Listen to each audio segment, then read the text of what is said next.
Lost in the Middle, America's Political Orphans is brought to you by the American Property Owners Alliance, safeguarding the dream of property ownership. Episode 2. Maybe America needs a mom to call a big time out. Welcome to what passes for civility in America today. We know who you are. Keep it calm. No more masks. Keep it calm. Keep it calm. No more masks. We're on these guys' side. They're on our side. No, they're not. They're not on our side. The police are on our side. You will never be allowed in public again. Even 4 years ago, a PBS poll said 80% of Americans were concerned that the lack of civility in politics had the potential to lead to violence.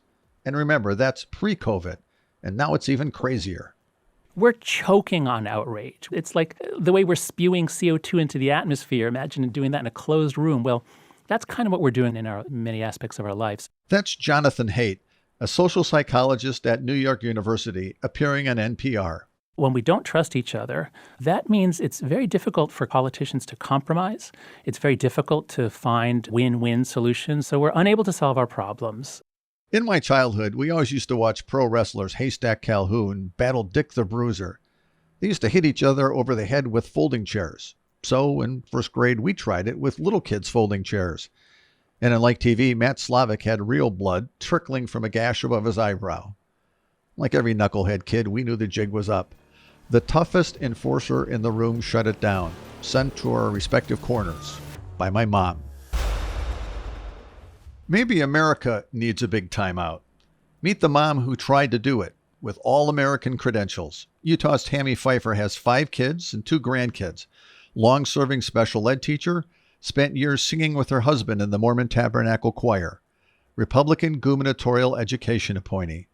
Her one-time boss, Utah Governor Gary Herbert, told Political magazine, she's always beaming. She's annoying. I got involved in politics because of a development in our little small neighborhood, our lower middle class, upper lower class neighborhood, we're full of starter homes, and we had spent so much time on building our first home, this first little starter home, only to have this big development come in that honestly, it wasn't even not in my backyard. It didn't fit the acreage that was allowed. They were going to upzone it, and we lived in a floodplain. And anyway, I got involved. Had some little victories, and people said, "You're really good at this. You should run for city council." So I did, and I lost. Then the next time around, she won.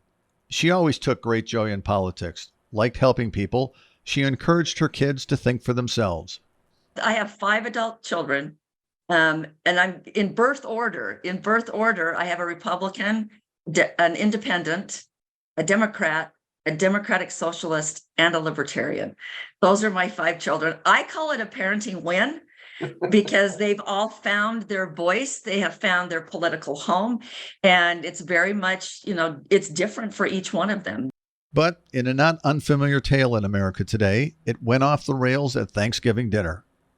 This just used to be a fun topic of conversation, politics, and we would talk about it a lot. My kids campaigned for me. They put up signs for me. We talked about politics all the time.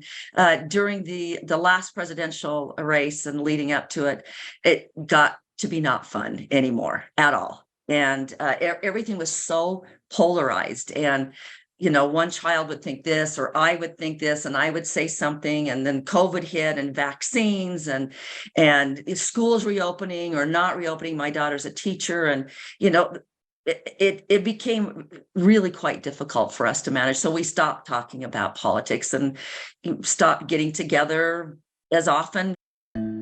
Other friends and families were going through the same thing. She knew she had to try and help and look for allies. Tami found them in Unite, a bipartisan nationwide nonprofit focused on healing America's divisions. They encouraged her to take the first pass at a dignity index, trying to bring civility back to public debate. The key was focusing on the way political leaders use speech. Let's find examples of people across the country who are crossing divides, who are solving problems. What if we scored people? What if we looked at these situations and started to score them for their unity? She and her collaborators tried to figure out a scorecard with rankings from 1 to 8. They tested it with focus groups and then hired a pile of college kids to run a demonstration project. We did it during the midterm elections in November of last year. And we found out that you could get a group of people to reliably score political speech. And these people were students and graduate students at the University of Utah, and they had political diversity. They were hired. We had 22 students, and we made sure that there was political diversity, that there was gender diversity, that there was racial diversity, and they scored political speech to a very high rate of reliability, inter-rater reliability or intercoder reliability. And so we finished this demonstration project, and there was kind of an immediate clamor for more information. It's really pretty simple. You climb in the rankings if you see it as your duty to find common ground and act on it. Listen to other people's points of view and explain your own point of view. And you tumble down the scorecard if you mock someone for their backgrounds, their competence, their moral character, accusing people of promoting evil. If a candidate says in a debate, for example, "If we do what you want to do, you'll destroy this country." It's a little Pollyannish, a little naive, but hey, a noble thought. And Lord knows it can't make anything worse. So she posted it on a website. And yeah, you heard the punchline coming. I'm always thinking of the best case scenario. This is going to be fantastic. People are going to love this. And so I started a Facebook page. Note to self, a Facebook page is not necessarily for the optimistic sort of people. So we immediately got blowback. They took this notion, this idea that I would score political speech and completely derailed it into something else. And I just thought that's not healthy, because we're not even debating the same thing right now. But I assume what happened is people started arguing with each other on the Facebook page. With calling each other names. And it was like, oh, no. By the time she read the line in the comment section that said, "Are you normally this stupid, or are you making a special effort today?" she'd had enough and pulled the website down.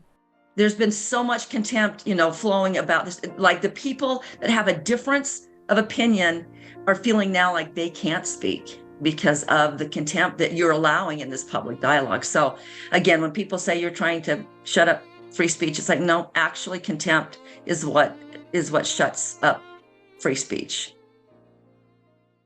And so it seems to me that what civility is asking of us then is not that we don't disagree, but that in our disagreement, we don't lose sight of the fact that the guy on the other side, despite the fact that he's wrong, is nonetheless entitled to an equal say. And so can't be our enemy in that sense. Professor Robert Talisse of Vanderbilt argues democracy runs on disagreement. Two people can look at the same set of problems and come up with different solutions. The issue is now that too many people have lost that ability to listen to the other side. Your political belief defines who you are, but it also defines who you aren't. That idiot with all the wrong ideas. He points the finger at cable TV. Certainly cable news, wherever you get it, is devoted to telling the viewer what the partisan opponent is like. It's devoted to telling you, here's what the Republicans are. Here's what the Democrats are like. Here's what the liberals are like. It's just devoted to presenting viewers with a demonized view of their partisan opponents that confirms all of their prior assumptions. It's a very, very good marketing strategy if you want to keep people tuned in to watch the commercials. It's a very, very bad Democratic strategy. Sure, the media is not a beacon of unity these days. It makes its money on rancor and discord. Fox and MSNBC live in parallel universes. But this frustration with the lack of civility in American politics is not new. In 2010, an unlikely pair, Lanny Davis, a Jewish Democratic attack dog from Jersey, and Mark DeMoss, an evangelical Republican from Atlanta and a buddy of Jerry Falwell, reached out to political leaders and members of Congress and asked them to sign a simple civility pledge. Through my association with Mitt, I was really burdened by a lot of the level of animosity and really vitriol that I was seeing aimed at Mormons. And most of it was coming from my natural tribe of evangelicals. The second factor for me was with the election of Barack Obama. I was really burdened by these vicious attitudes and rhetoric toward Barack Obama as the Antichrist. I said, I want to do something about it. Having Davis as a front man might raise a few eyebrows. He's got a reputation as a tough street fighter, defender of Bill Clinton during the Monica Lewinsky scandal, and later on Hillary Clinton. I don't care whether it's CIA, State Department, I know you don't. or You're White House. accusing the White House, and you don't care what the facts There's are. a web of deceit. You haven't contradicted, have you? You haven't contradicted. Oh, I have. The my president assertion of contradicted fact himself. That the CIA wrote those Lanny, words. Is you're that so true good or at not? defending the indefensible. It's tough to Is it argue true with or you. not? You've had more experience than yes anybody or in American no? history in doing it. But the facts are not with you here. Even his son, CBS basketball analyst Seth Davis, told him to tone it down. So forgive me. I knew not what I was doing until Seth Davis, as only a son can do, said, "Dad, stop. Just give up a little and be respectful." And it takes a son to talk to a dad to get through to dad. So I'm a reformed attack artist. If Lanny Davis and Mark DeVos could find common ground, assuredly so would America's political leaders. They drafted a civility pledge with a bare-bones charter. I'll be civil in my public discourse and behavior. I'll respect others, even if I disagree with them. They sent the package to 435 members in the House, 100 senators, and all 50 governors. It came with a return envelope. It was idiot-proof. 6 months into the project, they had three signatures. But hey, at least it was bipartisan. They wanted to be able to attack as opposed to disagree. And that's this culture of politics. I think there's probably a dominant attitude now in the country that would sort of say civility's for losers. I think it would be indisputable that mindset doesn't work in any other aspect of life. It doesn't work in your marriage. It doesn't work in your company, in your workplace, in your school, in your community, in your tennis team, in your, book club. It doesn't work any other place in life. Why would we say, but it should be the prevailing strategy in political life? This podcast is brought to you by the American Property Owners Alliance. We are a nonprofit, nonpartisan organization that protects property owners and their interests. Did you know that in 10 states and Washington, D.C., the government can take more than what it is owed in property taxes in the instance of a foreclosure? From 2014 to 2021, 8,600 homes and more than $780 million in savings were lost to this practice, known as home equity theft. We are working to end home equity theft everywhere it remains on the books. Visit propertyownersalliance.org to join the effort to protect property rights. Congressional leaders may not have signed the pledge, but in the Capitol, they do have to play by the rules. You may not realize it, but Congress actually has rules on civility when it comes to debate on the House floor. It may look like my Matt Slavic pro wrestling match in press conferences and shouting matches on TV, but doing that on the House floor has consequences. Really, it does.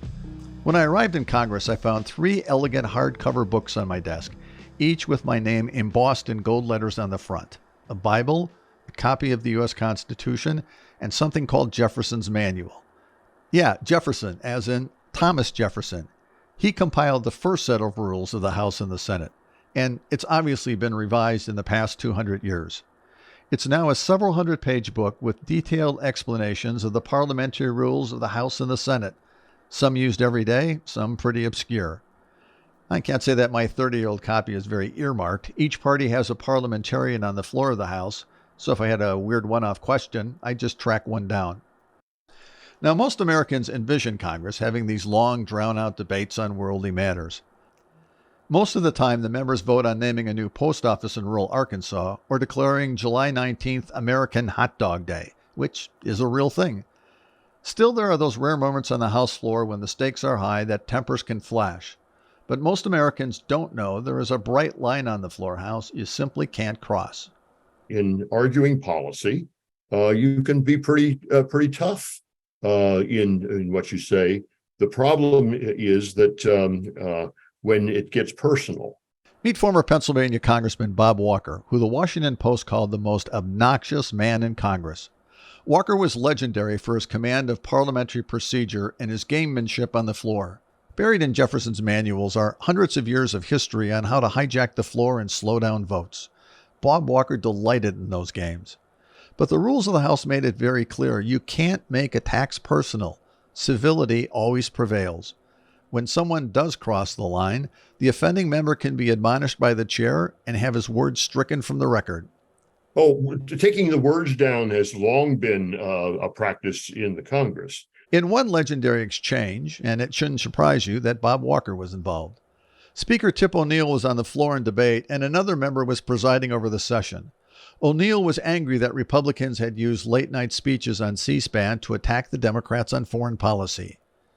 You deliberately stood in that well before an emptied house and challenged these people, and you challenged their Americanism. And it's the lowest thing that I've ever seen in my 32 years in Congress.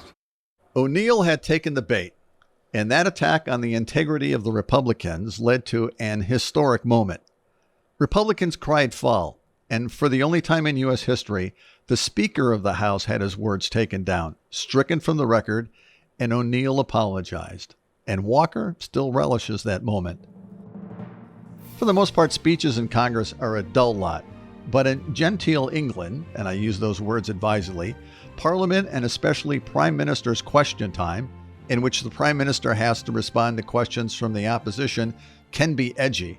No barriers on insults here, and a good put-down leads to applause, not outrage.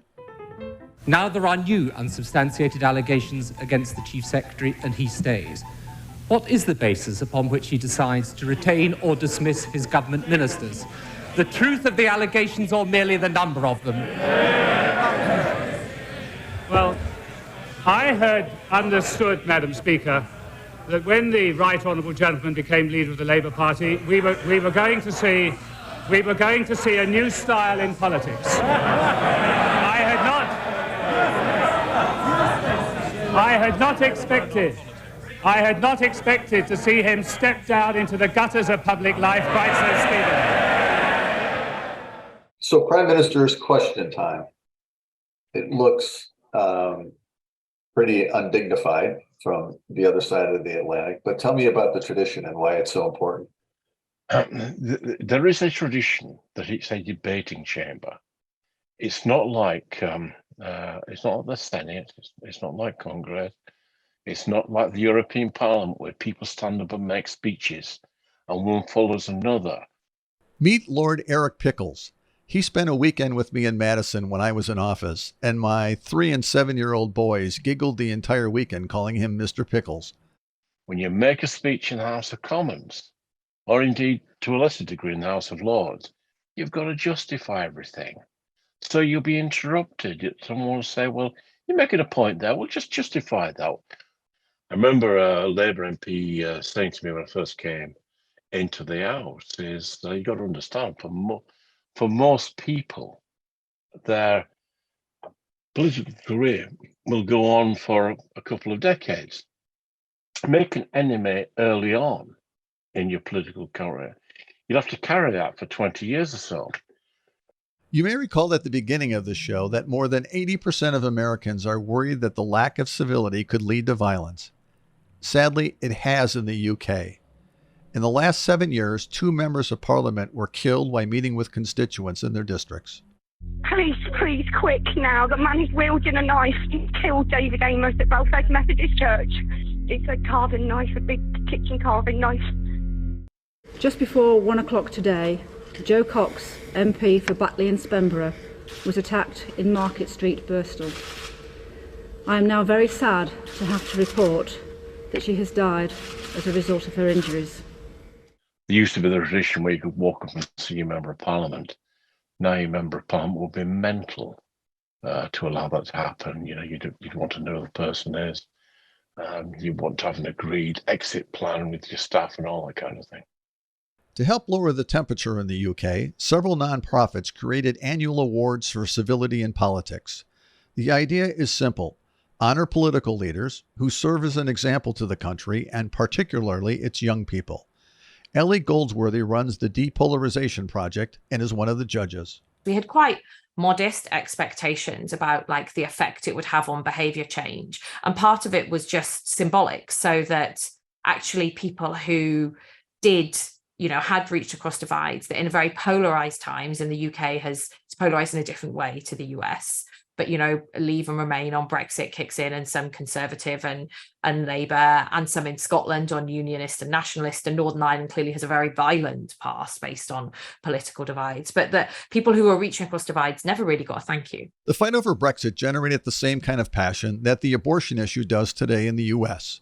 Her personal politics lean left, but one of her favorite award winners is Steve Baker, a pro-Brexit conservative who struck a gracious note the night Brexit won. When the vote came through, and feelings are still very high at that point because it's a matter of identity, Steve continued in a vein he always had. He stood up in Parliament on the floor of the House and said, I'm not going to be lording it over people tonight. I'm not interested in big shebang parties because I recognise how emotional this is for people. I'm going to quietly have a glass of champagne at home on my own, and I look forward to working with many of you tomorrow.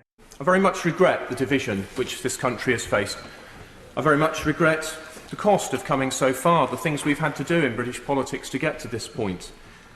I very much regret the sorrow of my opponents that they will feel tomorrow as some are rejoicing on the streets. But I will celebrate discreetly, and I will celebrate in a way which is respectful of the genuine sorrow that others are feeling at the same time. And that was such a different note to the note that many other people, you and I have both been involved in election campaigns. Typically when you win, you want to go and celebrate and make a big hurrah about it, or you've lost and you want to go home and lick your wounds and eat a huge amount of ice cream, right? And there's not really people in the thing saying, sort of extending a hand and behaving in that decent way. And it becomes even harder to do that when you're operating in a very polarized environment. And so that's what Steve did. Ellison, a one-time hardcore activist, says emotion and zeal plays a role in politics because frequently there are important issues at stake.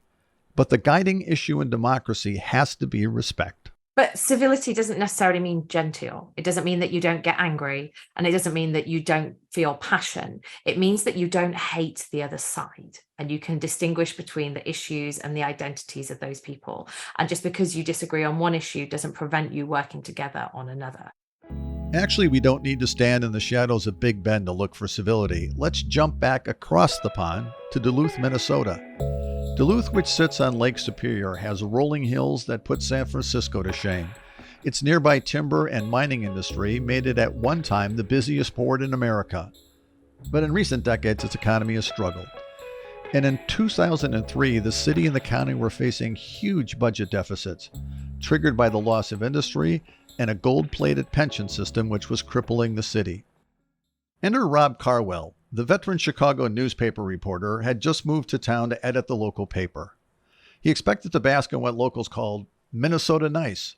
And then as he walked through the newsroom, only weeks on the job, the scanner blasted the dispatch of police cars to break up a fight at a city council meeting. I'd come from Chicago and, I thought I'd seen some crazy stuff covering politics and government in Chicago. But I don't believe there'd ever been a fist fight at the city council meeting in Chicago. I thought Garrison Keillor didn't tell me about this part of Minnesota where they fight at the city council meeting. So I believe at least one of them was threatened in the chamber. And there was at least one more that was around a city council meeting. But neither one of them transpired into an all-out brawl. The police were called, I believe, to both of them. And I remember hearing the call in the newsroom one night as we were getting, the edition out on a Monday night. But that was the that was just kind of emblematic of what was happening there.